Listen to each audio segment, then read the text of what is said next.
Welcome to Millennium. Welcome to the realm. For I'm your host, the Millennium Mailman, be man, woman, child, spirit, creature, demon, native, migrator, or even an invader into the lands. This is Storytime Saturday, and I'll be pretty much jumping right into it for you guys to continue hearing this story. Story from child to parents, more specifically the father. Father who, for the sake of privacy, will be referred to as Mr. Deaf. And just sit back, relax, and enjoy the Storytime Saturday. I'll repeat the last paragraph, starting here on page 2. I don't and have never fully had a hate for you. He one-lines that entire sentence and says, lies, with an exclamation mark. More than a motherfucker on crack, I do. No, I have had a series of hate beliefs in you for every sense of the word. I have no doubt that in your absence, another would be called to take your place, so I'd still be fine without you. Parentheses, probably better off in my opinion, because my only quarrel with you presently is your teachings. Closing parentheses. So I have hated you, but my personality in and of itself refuses to permit me to remain mad at someone longer than I can go without confiding in my thoughts, be it in prayer, writing, or open conversation wherein I hear, quote, you should shut up and think again before you speak, end quote, all too frequently. That's what he's hearing. He hears the phrase, you should shut up and think again before you speak, all too frequently. Why? Because I am no one's attention seeker. No one's opinion means a darn thing to me as much as yours, mom's, and blood relatives. So I think and think negatively and think again to sound and feel as competent as I perceive you all to be,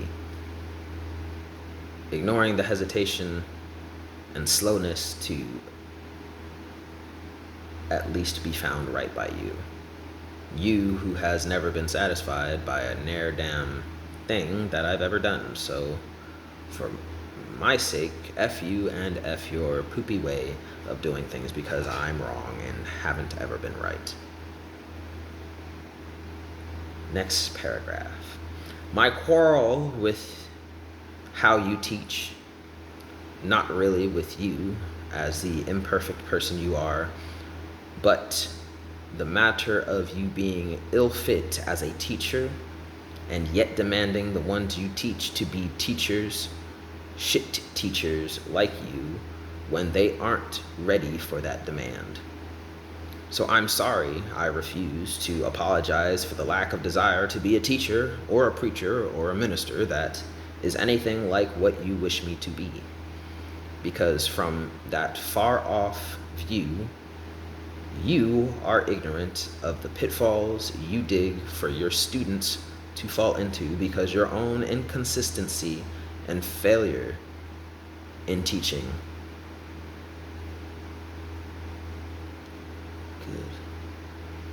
Aren't good on a competence level. You're forgiven, Dad. I insert name of child that I won't repeat. You're forgiven, Dad. I proclaim to forgive you for the young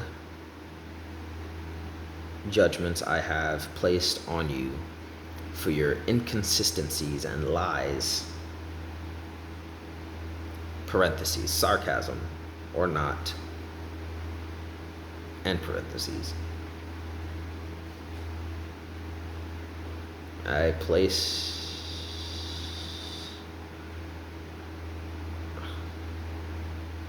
think my eyes just got tongue-tied. You're forgiven, Dad. I, insert name, proclaim to forgive you for the young judgments I have placed on you, for your inconsistency and lies, Lies are lies. No forgiveness will change your habits or the way that you teach. To know that to be the truth and leave it in the past and plan past it and plan past it is to be submissive to what isn't going to change. Open bracket, and had better not at this point, end bracket, is what it means to be depressed.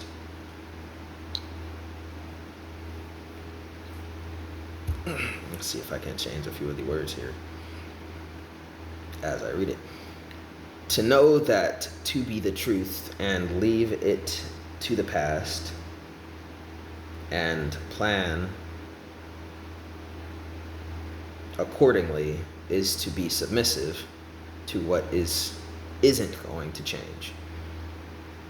And what it means, and that is what it means to be depressed. So they're making a correlation that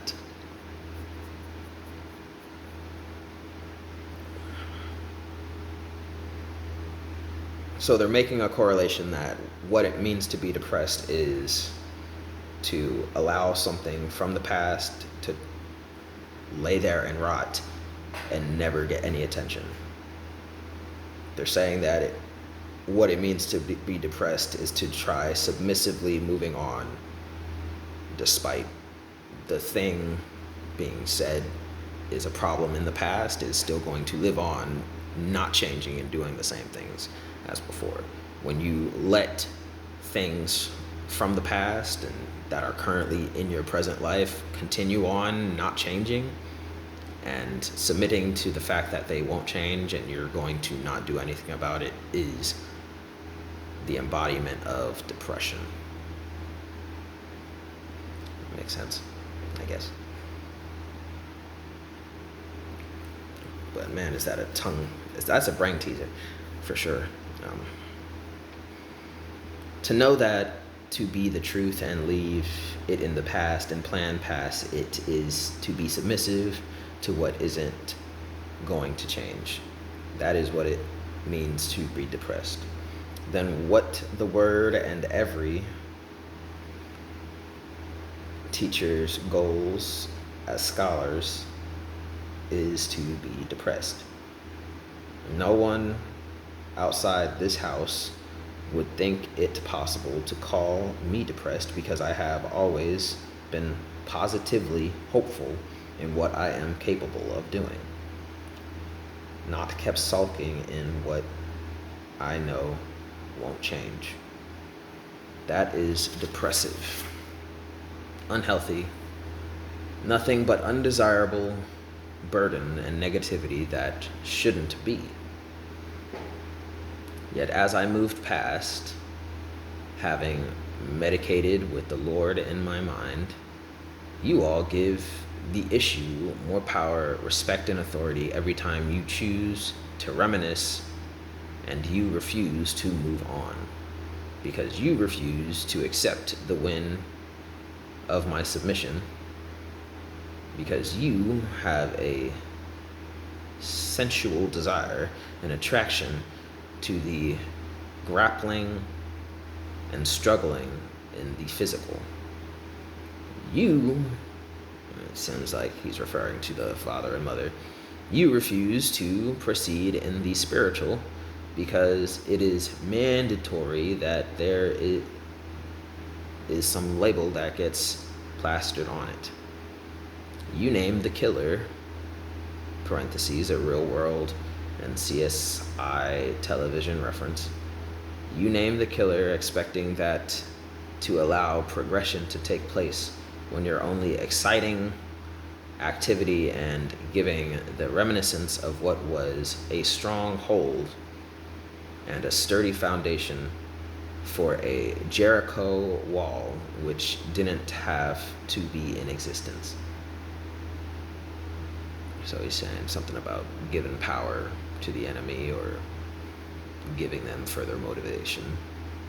Okay. So regardless of your intention or your actions,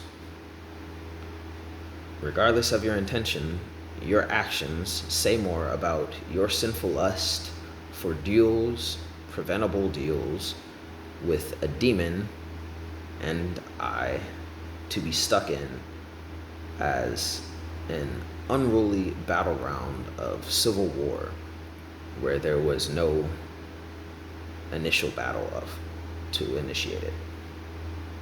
You practice witchcraft to be able to have something to fight and proclaim your own lies about the situation until it sticks, and beg for God's assistance in taking control of for victory in something you started that definitely was sin against God's will, despite his providential plans that work out your mess to make me better and more experienced because of it.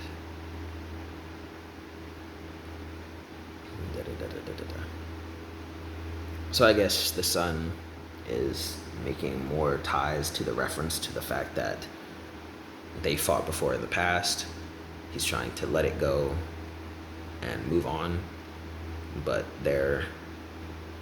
it seems like the only issues reoccurring in the present day for when he continued this discussion and debate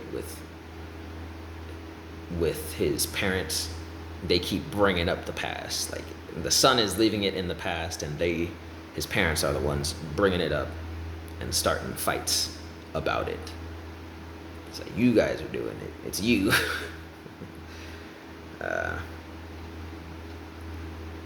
I don't hate you. I have learned and am knowledgeable enough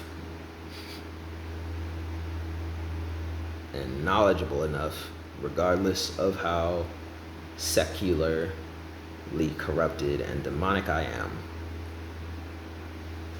am knowledgeable to know that the doctrine that you teach on and its roots geared toward the kingdom are true and just.